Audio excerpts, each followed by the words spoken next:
ভয়াবহ এক সংক্রমণের নাম করোনা ভাইরাস। কোভিড-19-এ প্রতিনিয়তই মৃতের সংখ্যা বাড়ছে, সংক্রমণের সংখ্যাও বাড়ছে। বাংলাদেশেও ঠিক একই অবস্থা। দর্শক, করোনার সব ধরনের খবর, আপডেট এবং বিশেষজ্ঞের পরামর্শ নিয়ে আমাদের নিয়মিত আয়োজন corona update presented by mister hygiene. আপনাদের সাথে আছি আমি নুসরাত বৃষ্টি। করোনা ভাইরাসে প্রাণ গেছে আরও 41 জনের। 24 ঘন্টায় দেশে নতুন করে সংক্রমিত ৩,৩৬০ জন। আক্রান্তের সংখ্যা 2.25 লাখ ছাড়িয়েছে। স্বাস্থ্য অধিদপ্তরের তথ্য অনুযায়ী কোভিড-19 পরীক্ষার জন্য এখন পর্যন্ত অনুমোদন দেওয়া হয়েছে 83টি প্রতিষ্ঠানকে। কার্যক্রম চালাচ্ছে 76টি। দেশে করোনা শনাক্তের 18তম সপ্তাহ চলছে। গত 24 ঘন্টায় 41 জনের মৃত্যুসহ এখন মোট প্রাণহানি 2,238 জনের। 3,360 জন নতুন করে করোনা ভাইরাসে আক্রান্ত হয়েছেন। স্বাস্থ্য অধিদপ্তরের নিয়মিত ব্রিফিংয়ে তুলে ধরা হয় তার পরিসংখ্যান।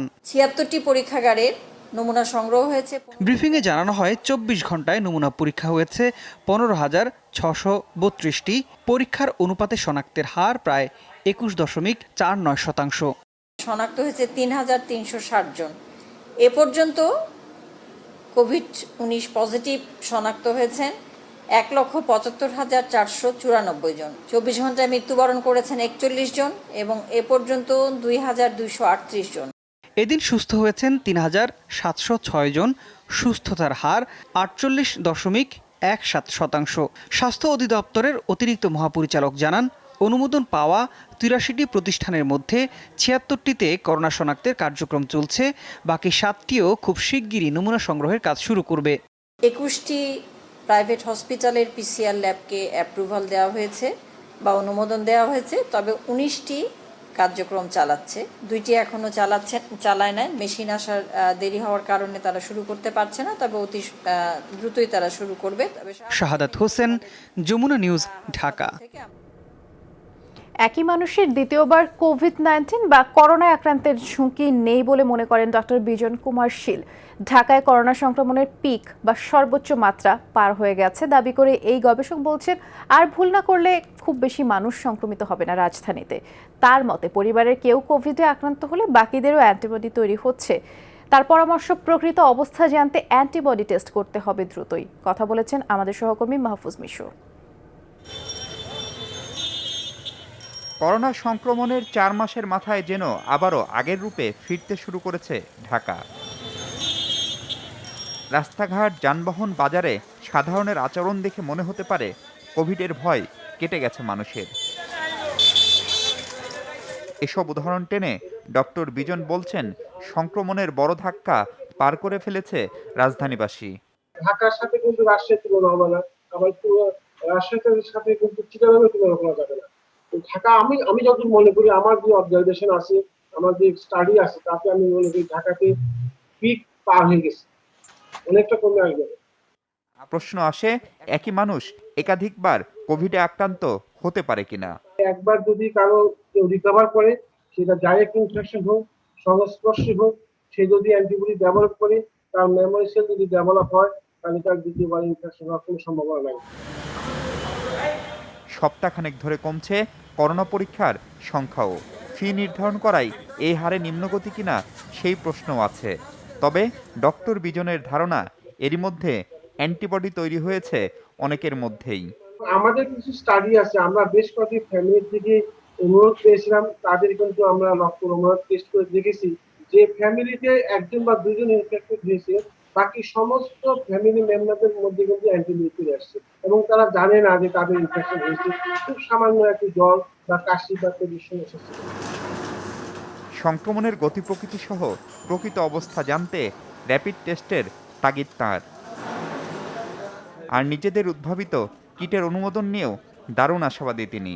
যে জায়গাগুলোতে লকডাউন করা হয়েছিল, কোয়ারেন্টাইনে যারা ছিলেন, এদের যদি একটা ব্যাপক অ্যান্টিবডি সার্ভে করা হয়, তাহলে কিন্তু অতি সহজে ক্যালকুলেশন করা যাবে যে আমরা কোথায় আছি। যদি আমরা অনুমতি পাই, আমরা খুব দ্রুততার সাথে আমরা কিট তৈরি করতে পারবো এবং এটা খুব সহজ, মাত্র 3 থেকে 5 মিনিটে করা যায় চেষ্টা।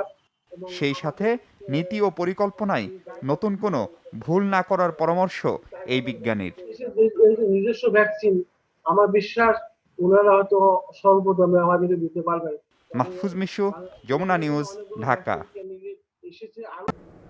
বাংলাদেশিদের ইতালি প্রবেশে 5 অক্টোবর পর্যন্ত নিষেধাজ্ঞা দিয়েছে দেশটির সরকার। একজন প্রবাসীর দায়িত্ব জ্ঞানহীন আচরণের জন্য এই পরিণতি বলেই মনে করছে পররাষ্ট্র মন্ত্রণালয়। নীতি নির্ধারকরা বলছেন, সেখানে গিয়ে কোয়ারেন্টাইন অমান্য করে কাজে যোগ দিয়ে অন্যদেরও সংক্রমিত করেছেন তারা।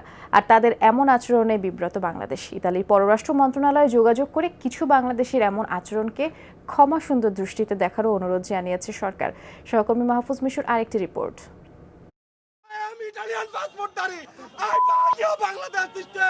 ইতালি থেকে আসা কারো কারো অধ্যত্বপূর্ণ আচরণের কথা নিশ্চয়ই মনে আছে আমাদের। তাদের অনেকেই ফিরেছেন ইতালিতে। পররাষ্ট্র মন্ত্রণালয় বলছে, দেশটিতে পৌঁছালে রাষ্ট্রীয় খরচে তাদেরকে হোটেলে কোয়ারেন্টাইনে পাঠায় ইতালি সরকার। সেটি অমান্য করে দেশি খাবারের অজুহাতে বের হন কেউ কেউ। এমনকি হোটেলে কাজও শুরু করেছিলেন একজন। সেখানকার কয়েকজন কোভিড সংক্রমিত হলে কন্ট্যাক্ট ট্রেসিংয়ে ধরা পড়ে পুরো ঘটনা।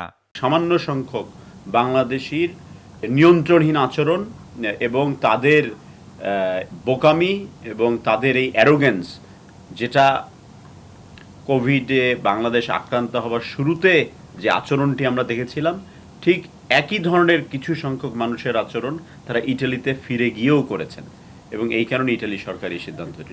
বাংলাদেশ থেকে যাওয়া আরেকটি ফ্লাইটে কয়েকজন কোভিড পজিটিভ শনাক্ত হন। এরপর 1 সপ্তাহের জন্য ঢাকার সাথে ফ্লাইট বাতিল করে তারা। বুধবার আবারও কাতার হয়ে ইতালি যান 1.5 শতাধিক বাংলাদেশি। তাদের এরই মধ্যে ফেরত পাঠিয়েছে দেশটি। আর বৃহস্পতিবার 5 অক্টোবর পর্যন্ত বাংলাদেশিদের জন্য ভ্রমণ নিষেধাজ্ঞাও দিয়েছে তারা। এসব ঘটনায় রীতিমতো বিব্রত বাংলাদেশ। তাদের পররাষ্ট্রমন্ত্রীর সাথে আমার আলাপ হয়েছে, বলেছে যত বাঙালি আছেন সবার টেস্ট হতে হবে, প্রায় 35,000 উইথিন রোম এরিয়াতে, এবং ইনক্লুডিং দ্য মিশন। রোমে দূতাবাসের মাধ্যমে চেষ্টা করছি এই বিষয়টাকে, তাদের এই ভুলগুলিকে ক্ষমা সুন্দর দৃষ্টিতে দেখার। এর চেয়ে বেশি কিছু তো করার নেই। ইতালির মতো অভিবাসী বান্ধব দেশে এসব ঘটনায় বিপাকে প্রবাসীরাও। এখনো ইটালিয়ান কোনো বিদেশি বাঙালির দোকানে ঢুকতেছে না। ইতালিতে আমাদের বাংলাদেশের যে সুনাম ছিল, সেই সুনামটা নষ্ট হয়ে যাচ্ছে। এর আগে জাপান, দক্ষিণ কোরিয়া ও চীনের বিমানবন্দরে কোভিড পজিটিভ হয়েছেন বাংলাদেশিরা। বন্ধ হয়েছে সেসব দেশের সাথে বিমান যোগাযোগ। এই অবস্থা চলতে থাকলে বন্ধুহীন হয়ে পড়ার আশঙ্কা কি উড়িয়ে দেয়া যায়? এখন আমাদের বাংলাদেশ দেখলে ইতালিয়ানরা অপছন্দ করে। আমরা বারবার আমাদের বিভিন্ন ইন্টারমিনিস্ট্রিয়াল সমন্বয়ের মিটিং হয়েছে, সেখানে আমাদের পররাষ্ট্র মন্ত্রণালয় সবসময় জোর করে বলেছে এই ব্যাপারে আমাদের খুব সতর্কতা থাকতে হবে, কারণ এখন ইতালি বন্ধ হয়েছে, পরে সারা ইউরোপ বন্ধ হয় কিনা হু নোজ।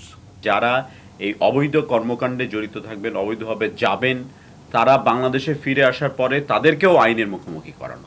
জনসচেতনতার পাশাপাশি বিদেশগামীদের কোভিড রিপোর্টের ক্ষেত্রে স্বাস্থ্য মন্ত্রণালয় ও সিভিল এভিয়েশনকে আরও সতর্ক থাকার তাগিদ দিচ্ছে পররাষ্ট্র মন্ত্রণালয়। সেখানে কি হচ্ছে, আমরা যেহেতু বাড়িতেই বসে। মাহফুজ মিশু, যমুনা নিউজ, ঢাকা।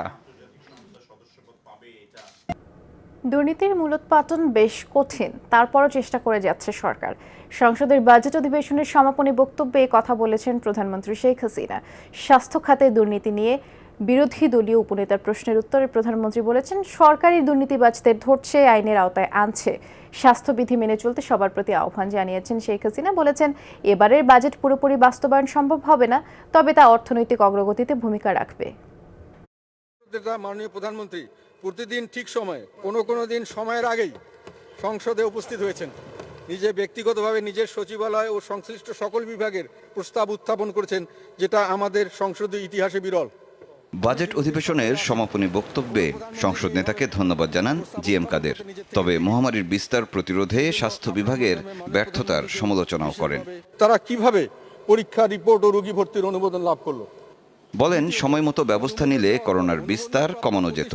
সুরক্ষা সামগ্রী কেনা, টেস্ট সংক্রান্ত অনিয়মের জন্যও স্বাস্থ্য বিভাগকে দায়ী করেন বিরোধী দলের উপনেতা। চিকিৎসা দেওয়ার ক্ষেত্রে কোনো বেসরকারি প্রতিষ্ঠানে চিকিৎসার সুবিধা সৃষ্টি না করেও ও চিকিৎসা সেবা না দিয়ে রোগীদের নিকট থেকে বিভিন্নভাবে অর্থ আদায় করছে। এই সকল প্রতিষ্ঠান পরীক্ষা করার এবং কোভিড-19 রোগীদের চিকিৎসা করার অনুমোদন পেয়েছে স্বাস্থ্য বিভাগের যথাযথ কর্তৃপক্ষ থেকে।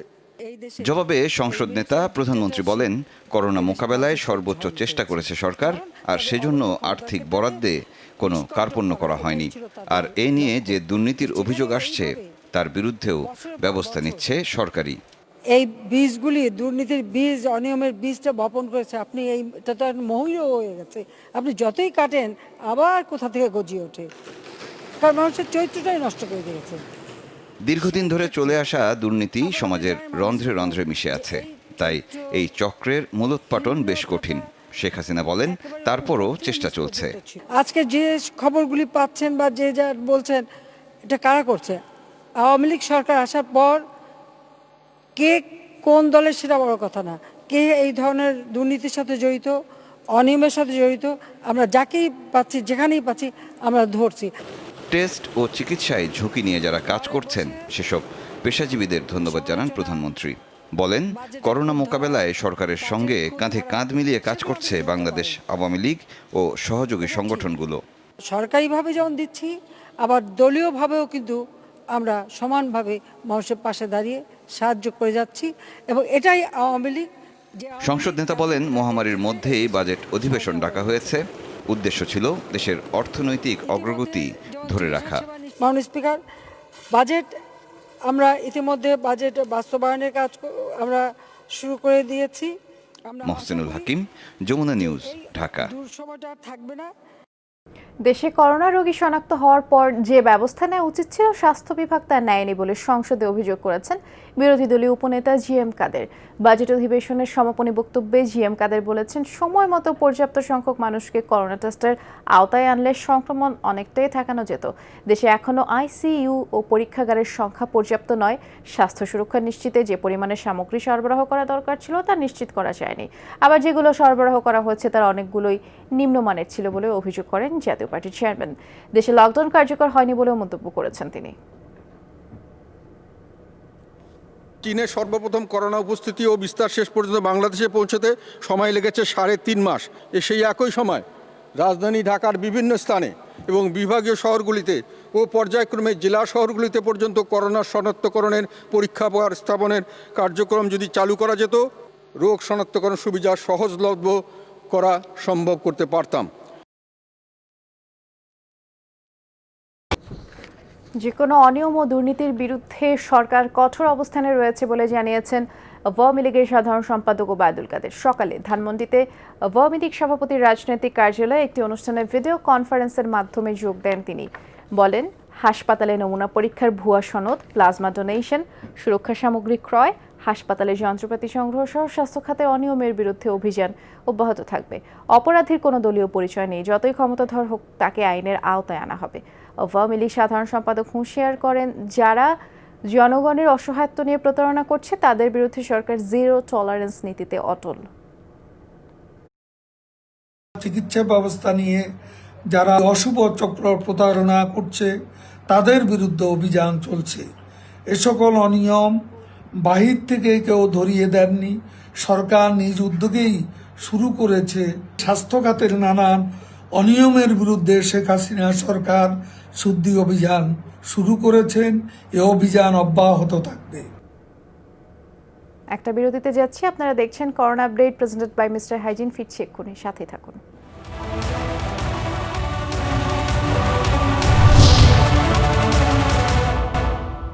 আবার আমন্ত্রণ, আপনারা দেখছেন corona update presented by mister hygiene. নকল মাস্ক, পিপিই সরবরাহে অভিযুক্ত ঠিকাদার যুক্তরাষ্ট্র প্রবাসী ব্যবসায়ী মোতাজ্জেরুল ইসলাম মিঠুর আবেদন গ্রহণ করেনি দুদক। বিধি অনুযায়ী ব্যবস্থা নেওয়া হবে বলে জানিয়েছেন দুদক সচিব। আর দুদকের জিজ্ঞাসাবাদ শেষে মেডিটেক ইমেজিং লিমিটেডের পরিচালক জানিয়েছেন তার প্রতিষ্ঠান মাস্ক, পিপিই আমদানি করেনি। এদিকে দুদক সচিব আবারও বলেছেন, রিজেন্ট হাসপাতালের বিরুদ্ধে অচিরেই অনুসন্ধান শুরু করবে দুদক। বৃহস্পতিবার হাজির হবার কথা ছিল স্বাস্থ্য খাতে কোটি কোটি টাকা দুর্নীতির আলোচিত ব্যবসায়ী মোতাজ্জেরুল ইসলাম মিঠুর। তবে যুক্তরাষ্ট্রে অবস্থান করায় দুদকে নিজের আইনজীবী পাঠান তিনি।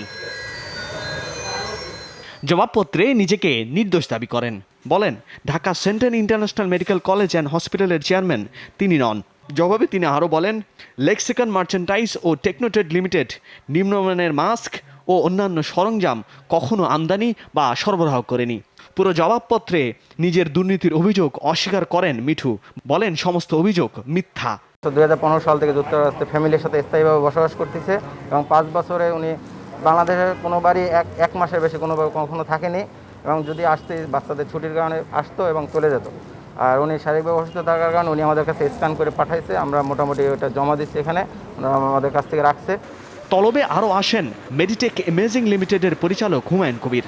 প্রায় 2.5 ঘন্টা জিজ্ঞাসাবাদ শেষে হুমায়ুন বলেন তারা মাস্ক পিপি কখনো আমদানি করেননি, কোটি টাকার অভিযোগ মিথ্যা। আমরা পিপি মাস্ক তৈরি করি না, বিক্রি করি না, সরবরাহ করি না। এবং আপনারা দেখেন যে লিস্ট আছে, ইম্পোর্টও করি না। যারা এখানে সাপ্লাই করেছে তাদের লিস্ট দেখেন, সেই লিস্টের সঙ্গে আমাদের কোনো নামও নেই, গন্ধও নেই। দুদক সচিব জানান অভিযুক্ত ব্যবসায়ী মোতাজ্জেরুল ইসলাম মিঠুর জবাবপত্র গ্রহণ করা হয়নি, কারণ এটি পররাষ্ট্র মন্ত্রণালয় হয়ে আসেনি। মিঠুর বিরুদ্ধে বিধি অনুযায়ী ব্যবস্থা নেওয়া হবে। তিনি যে পত্রটি পাঠিয়েছেন সেটি যেহেতু তিনি যুক্তরাষ্ট্র থেকে পাঠিয়েছেন, সেটি আমাদের অনুসন্ধানকারী কর্মকর্তা গ্রহণ করেননি, এই জন্য যে এটি বিদেশ থেকে কোনো দপ্তরে কোনো পত্র পাঠাতে হলে সেটি পররাষ্ট্র মন্ত্রণালয়ের মাধ্যমে এবং কার সম্মুখে সেটি স্বাক্ষর করা হয়েছে সেটি প্রত্যয়ন করে পাঠাতে হয়। সচিব আরও জানান দ্রুতই রিজেন্ট হাসপাতাল কর্তৃপক্ষের বিরুদ্ধে অনুসন্ধান করবে দুদক। ইব্রাহিম খলিল, যমুনা নিউজ, ঢাকা। এদিকে 3 দিনেও আটক করা যায়নি রিজেন্ট হাসপাতালের মালিক বিতর্কিত মোহাম্মদ শাহেদকে। তার অবস্থান নির্ণয়ে অভিযান চলছে বলে জানিয়েছে র্যাব। শাহেদ এবং তার স্বার্থ সংশ্লিষ্ট সব ব্যাংক হিসাব জব্দের নির্দেশ দিয়েছে কেন্দ্রীয় ব্যাংকের আর্থিক গোয়েন্দা ইউনিট। পাশাপাশি শাহেদের বিদেশ যাত্রা ঠেকাতে সতর্কতা জারি করা হয়েছে। এদিকে আজ গ্রেফতার করা হয়েছে মামলার আরেক আসামি হাসপাতালের জনসংযোগ কর্মকর্তাকে। আপনি যতই সরকারের ঘনিষ্ঠ হন না কেন, সেগুলো কাউকে ছাড় দেওয়া হবে না, এগুলাকে অ্যাড্রেস করা হবে। আশ্বস্ত করলাম আপনাকে। টেলিভিশন টক শো আর গুরুত্বপূর্ণ ব্যক্তিদের সঙ্গে ছবি তোলা ছিল শাহিদের প্রতারণার অন্যতম হাতিয়ার। বারবার প্রমাণের চেষ্টা করেছেন ক্ষমতার খুব কাছে তার অবস্থান। সবশেষ মহামারীকে অর্থ আয়ের উৎকৃষ্ট পন্থা হিসেবে বেছে নেন শাহেদ। উত্তরা ও মিরপুর রিজেন্ট হাসপাতালে চিকিৎসার নামে লাখ লাখ টাকা হাতিয়ে নেওয়ার গল্প এখন টক অব দ্য কান্ট্রি। অভিযানের আগে এসবের অনেকটাই ছিল অজানা। অভিযানের পর রিজেন্ট হাসপাতালের 2 শাখা বন্ধের পাশাপাশি রিমান্ডে নিয়ে জিজ্ঞাসাবাদ করা হচ্ছে 7 জনকে। বৃহস্পতিবার গ্রেফতার করা হয় মামলার অন্যতম আসামি জনসংযোগ কর্মকর্তা তারেক শিবলিকে। গ্রেফতারে উনি বেশ কিছু গুরুত্বপূর্ণ তথ্য দিয়েছেন, বিশেষ করে করোনা সংক্রান্ত যে সকল অনিয়ম, এছাড়া মেয়াদোত্তীর্ণ ওষুধ, নকল মাস্ক, এই ধরনের বিষয়ে উনি অনেক গুরুত্বপূর্ণ তথ্য আমাদেরকে প্রদান করেছেন। তাকে আমরা আমাদের কার্যালয়ে জিজ্ঞাসাবাদ করছি। এছাড়াও তার একজন আত্মীয় মোহাম্মদ বশির, তাকে আমরা জিজ্ঞাসাবাদের জন্য আমাদের কার্যালয়ে নিয়ে এসেছিলাম। তার সাথে কার্যালয়ে জিজ্ঞাসাবাদ শেষ করে তাকে ইতিমধ্যে আমরা ছেড়ে দিয়েছি। অভিযানের আগে থেকেই লাপাত্তা প্রতারক শাহেদ। তাকে ধরতে বিভিন্ন স্থানে অভিযান চলছে বলে জানিয়েছেন র্যাব কর্মকর্তারা। বিদেশ যাত্রা বন্ধে নেওয়া হয়েছে প্রয়োজনীয় ব্যবস্থা। শাহেদ করিম যাতে দেশ থেকে পালিয়ে যেতে না পারে, এই জন্য আমরা তদন্তকারী সংস্থা, এই জন্য আমরা তদন্তকারী কর্মকর্তার নিকট আবেদন করেছি। তাকে গ্রেফতারের জন্য আমাদের সর্বাত্মকভাবে আমাদের গোয়েন্দা নজরদারি অব্যাহত আছে এবং আমরা আশা করছি তাকে আমরা গ্রেফতার করে আইনের সোপর্দ করতে পারব। তবে সব ছাপিয়ে কিভাবে শাহেদ এত সম্পদ ও ক্ষমতার মালিক বনে গেলেন সে প্রশ্নই আসছে ঘুরে ফিরে। রিয়াজ রায়হান, যমুনা নিউজ, ঢাকা। অন্যদিকে রিজেন্ট গ্রুপের চেয়ারম্যান মোহাম্মদ শাহেদ আওয়ামী লীগের কোনো কমিটিতে ছিলেন না, এ কথা জানিয়ে তথ্যমন্ত্রী ডক্টর হাসান মাহমুদ বলেছেন শাহেদ উঁচু মাপের প্রতারক। দুপুরে সচিবালয়ে মন্ত্রণালয়ের সভাকক্ষে তথ্যমন্ত্রী বলেছেন রিজেন্টের পরিচালককে গ্রেফতারে র্যাব কাজ করছে। সে খুব উঁচু দরের একজন, এরকম আরও প্রতারক আছে। আমি মনে করি এদেরকে খুঁজে বের করা প্রয়োজন। সে আওয়ামী লীগের কোনো কমিটির সদস্য, উপকমিটির সদস্য ছিল বলে আমার জানা নেই। ইতিমধ্যে আন্তর্জাতিক সম্পাদক বলেছেন যে সে কমিটির সদস্য নয়। দর্শক, যেমনটি আমরা প্রতিবেদনে দেখাচ্ছিলাম, আমাদের সহকর্মী রিয়াজ রায়হান রিজেন্ট হাসপাতালের যে বিতর্কিত মালিক শাহেদ করিমকে নিয়ে একটি প্রতিবেদন মাত্রই আপনাদেরকে দেখালাম এবং এ পর্যায়ে আমরা রিজেন্ট হাসপাতালের মালিক বিতর্কিত শাহেদ করিমের বাসায় যেতে চাই, কারণ সেখানে সহকর্মী রিয়াজ রায়হান আছেন। বিস্তারিত তার কাছ থেকে জানতে চাই। বিশেষ করে রিয়াজ, আপনি শুনতে পাচ্ছেন নিশ্চয়ই, শাহেদ করিম সম্পর্কে তার স্ত্রী কি জানালেন বা কি জানেন তিনি?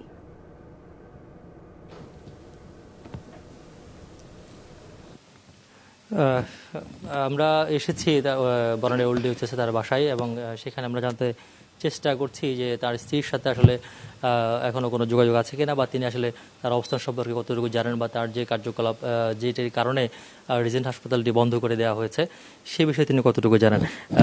সাদিয়া আরবি, আপনি আপনার সাথে সর্বশেষ কবে কথা হয়েছিল রিজেন্ট হাসপাতালের আপনার স্বামী? আমার সাথে সর্বশেষ কথা হয়েছে 6 তারিখ রাতে। 6 তারিখ রাতে উনি ফোন দিলেন, বেশ রাতে। তো আমি জিজ্ঞেস করলাম যে কোথায়, কখন আসবা? তো তখন বললো যে আমি আছি, আজকে আর আসবো না। আমি বললাম কোথায় আছো? বললো যেখানে আছি ভালো আছি, সেফ আছি, আমি আসবো না, মানে আজকে আসবো না, এরকমই বলছে। কদিন আসবে না কি আসবে না এটা বলেনি, এই শেষ কথা। তারপর আমার সাথে আর যোগাযোগ করে নাই। 6 তারিখের পরে আর কোনোভাবে কি আপনার সাথে বা কোনো পরিবারের সদস্যের সাথে যোগাযোগ হয়েছে? আমার পরিবারের সদস্যের সাথে যোগাযোগ হয়েছে, মানে হ্যাঁ বোধহয় 2-1 জনের সাথে বোধহয় ফোন করে সে খোঁজ খবর নিয়েছে, কিন্তু আমার সাথে আর যোগাযোগ হয় নাই। আর তাদের সাথে তাদের নাম বলতে চাচ্ছি না। আচ্ছা, এই যে কর্মকাণ্ড যেটি কারণে বন্ধ হয়ে গেল রিজেন্ট হাসপাতালটি, সেটি সম্পর্কে আপনি কতটুকু জানতেন? আপনার সাথে কোনো কিছু শেয়ার করতেন? না, শেয়ার করতো, সবই শেয়ার করতো, কিন্তু এই ধরনের কোনো কথা তো শেয়ার অবশ্যই করতো না। সেটা করবে কেউই হয়তো করবে না। তো এই জিনিসটা একদম আমার একদমই অজানা, এবং আমি খুবই দুঃখিত একটা জিনিস নিয়ে। এখন আমি খুব, মানে আমার কাছে খুব খারাপ লাগে যে আমি আমার ফেসবুকে আমার প্রোফাইলে আমি কিন্তু প্রচুর পরিমাণে রিজেন্ট হসপিটাল সম্পর্কে এবং রিজেন্ট হসপিটালের হটলাইন নাম্বারগুলো আমি খুব বেশি করে পোস্ট করছিলাম, অন্য পোস্ট কম দিয়ে, শুধুমাত্র মানুষের সাহায্য হোক। হ্যাঁ, অনেকে হয়তো এখন পরিস্থিতির কারণে ভুলও বুঝতে পারে যে আমি কেন এত পোস্ট কেন আমি দিয়েছি, আমার কিসের এত ইন্টারেস্ট। তো যাই হোক, আমি মানুষকে হেল্প করার জন্যই দিয়েছি, যে মানুষের হেল্প, এবং প্রতিদিন প্রচুর ফোন পেতাম, প্রচুর ইনবক্সে মেসেজ আসতো আমার, আমি মেসেজে লিখেও দিতাম। এই কথাটা লেখাও আছে, এটা আমি আপনাদের দেখাতেও পারবো, যে লেখাও আছে যে আমি যখন বলতাম যে কেউ আমার হসপিটালে, মানে কেউ ভর্তি হবে পরিচিত, বা আমাকে হয়তো জিজ্ঞেস করতেছে বা আইসিইউ খালি আছে কিনা, আমি সবসময় এটা লিখে দিতাম যে টাকা নিয়ে কোনো চিন্তা করো না। মানে আগের থেকে আমি এটা একটু রিলিফ দিতাম যে হ্যাঁ, এখানে আসলে একটা, মানে টাকা পয়সা নিয়ে কোনো চিন্তা করতে হবে না, কারণ আমি জানি যে কাজগুলো জেনুইনলি হচ্ছে। নাইলে এই কথাটা আমি লিখবো কেন খামাখা মানুষকে? এবং মানে এইটাই। আর আমাদের এই ক্ষেত্রে যেটা আরেকটা হয়েছে আমার ক্ষেত্রে, যে আমাদের প্রচুর আত্মীয় স্বজন বা মানে বন্ধু বান্ধব যারাই এসছে বা টেস্ট করিয়েছে বা অ্যাডমিট ছিলেন, তাদের কাছ থেকে আসলে আমি খুব একটা অনিয়মের কথা শুনি নাই। এর জন্য আমার মাথায় কোনোদিন আসেও নাই।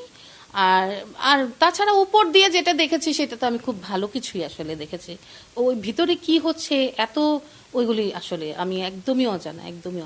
এখন জানার পরে আপনার কি বলবেন? জানার পরে তো আসলে এটা করোনা তো আসলে এমন একটা জিনিস, সবাই এত আতঙ্কিত, আমি নিজেও খুবই আতঙ্কিত। আমি 4 মাস আমার 2 মেয়ে নিয়ে বাসা থেকে বের হই না, একদম আমরা বাসায় 4 মাস ধরে। এখন এই আতঙ্কটা সবার মধ্যে কাজ করছে। আর শুধু আতঙ্ক তো না, মানে জিনিসটা তো খুব ভয়াবহ, করোনাটা তো খুব ভয়াবহ জিনিস। আমি যেটা বলছি যে এই যে রিজেন্ট হাসপাতাল সম্পর্কে যেসবগুলো এখন খবর বের হচ্ছে বা র্যাবের অভিযান যেগুলো বের হচ্ছে, সেটা জানার পরে আপনার কি মনে হয়?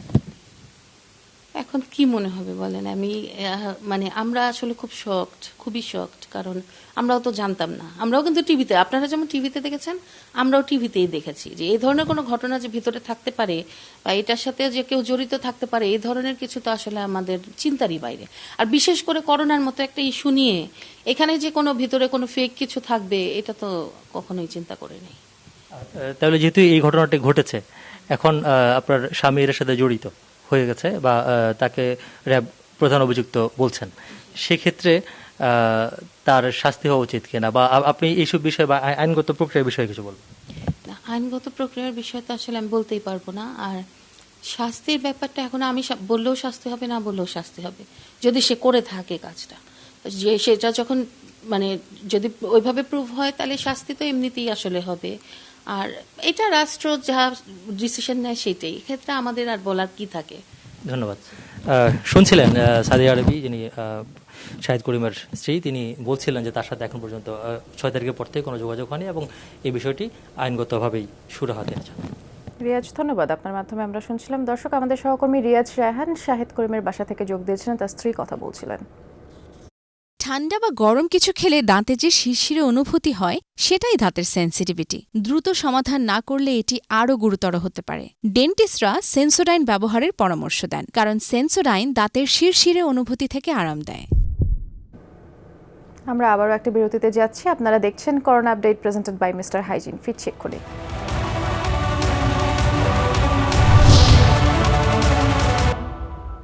আবারও আমন্ত্রণ, আপনারা দেখছেন corona update presented by mister hygiene. আবারও করোনা রেকর্ড সংক্রমণ দেখল বিশ্ব। প্রথমবার 24 ঘন্টায় 2,20,000-এর বেশি শনাক্ত। মোট আক্রান্ত 1,22,00,000 মানুষ। মোট মৃত্যু ছাড়িয়েছে 5,52,000। বুধবার যুক্তরাষ্ট্রে 900 মৃত্যুর পরে 1,35,000 প্রাণহানি ছুঁই দেশটিতে আক্রান্ত 31,60,000-এর মতো। সর্বোচ্চ মৃত্যু দেখেছে ব্রাজিল। 1200 মৃত্যুতে 68,000 ছাড়িয়েছে প্রাণহানি। আক্রান্ত 17 লাখের বেশি এবং 24 ঘন্টায় 900 মৃত্যু রেকর্ড হয়েছে মেক্সিকোতে। প্রাণহানি 32,000-এর বেশি। রাশিয়া একদিনে 250, যুক্তরাজ্যে শতাধিক মৃত্যু। ইউরোপের অন্যান্য দেশের সংখ্যা শূন্যের কাছাকাছি। ভারতে একদিনে করোনা শনাক্তের রেকর্ড হয়েছে 25,000 ছাড়িয়েছে নতুন রোগী শনাক্তের সংখ্যা 24 ঘন্টায়, যা সর্বোচ্চ। দর্শক, করোনা আপডেটে এই মুহূর্তে আমরা ডয়েচে ভেলের সাংবাদিক অনুপম দেব কানুনগোর সাথে কথা বলবো। আপনাকে স্বাগত জানাচ্ছি অনুপম। কড়াকড়ি শিথিলের পরে তো সংক্রমণ বাড়ায়, লকডাউনে গেছে আবারও অস্ট্রেলিয়া সহ বিভিন্ন দেশ। অর্থনীতি সচল রাখতে কি পরামর্শ বিশেষজ্ঞদের? বিশেষজ্ঞরা আসলে এখন পরামর্শ দিচ্ছেন যে অর্থনীতি আসলে দুই দিক থেকে ভেঙে পড়ছে। একটি হচ্ছে যে একটি দেশের ভিতরে সবকিছু বন্ধ, আবার একটি দেশের সাথে অন্য দেশের যে যোগাযোগ অর্থাৎ আন্তর্জাতিক যে বাণিজ্য, সেই বাণিজ্য বন্ধ হয়ে রয়েছে। ফলে এখন যেসব দেশে সমস্যা চলছে, আবার নতুন করে সেকেন্ড ওয়েভের আশঙ্কা করা হচ্ছে, সেই সব দেশে বলা হচ্ছে যে বিভিন্ন এলাকায় এই সংক্রমণের ক্লাস্টার গুলো তৈরি হয়েছে সেগুলো যাতে আলাদা করে ফেলা যায় এবং এর মাধ্যমে দেশের মধ্যের যে অর্থনীতি সেটা যাতে পুরোপুরি বন্ধ না হয়ে যায় সেদিকে লক্ষ্য রাখার জন্য। এবং পাশাপাশি সীমিত আকারে ইউরোপে যেরকম চলছে যে ইউরোপীয় ইউনিয়নের মধ্যে সবকিছু, পর্যটন থেকে শুরু করে সবকিছু আবার চালু করার চেষ্টা করা হচ্ছে, কিন্তু ইউরোপের বাইরের যে দেশগুলো রয়েছে সেগুলো থেকে কিন্তু আর মানুষকে আসতে দেয়া হচ্ছে না, নিষেধাজ্ঞা রয়েছে এবং সেটাকে প্রতিনিয়ত সেটাকে আপডেট করা হচ্ছে। এইভাবে ধাপে ধাপে যাতে অর্থনীতি খুলে দেওয়া হয়, যাতে আবার বড় করে হঠাৎ করে সেকেন্ড ওয়েভ শুরু না হয়, সেদিকে লক্ষ্য রাখার জন্য অর্থনীতিবিদরা বলছে। ধন্যবাদ অনুপম। আবারও বিরতিতে যাচ্ছি। দেখছেন corona update presented by mister hygiene. ফিরছি এক্ষুনি।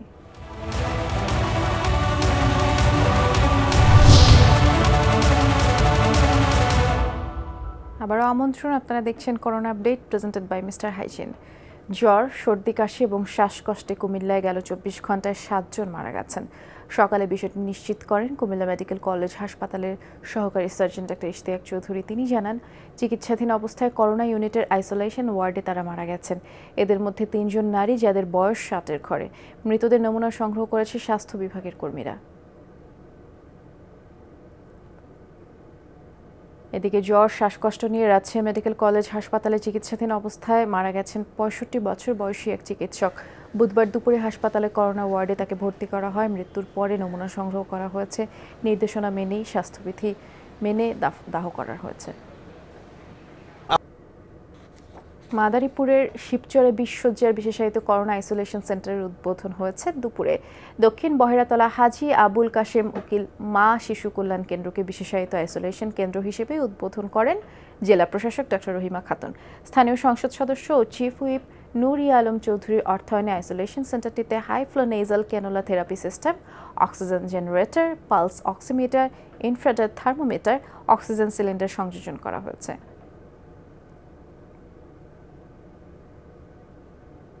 দর্শক, এই ছিল এখনকার corona update presented by mister হাইজিনের আয়োজনে। ধন্যবাদ সাথে থাকার জন্য। নিরাপদে থাকবেন।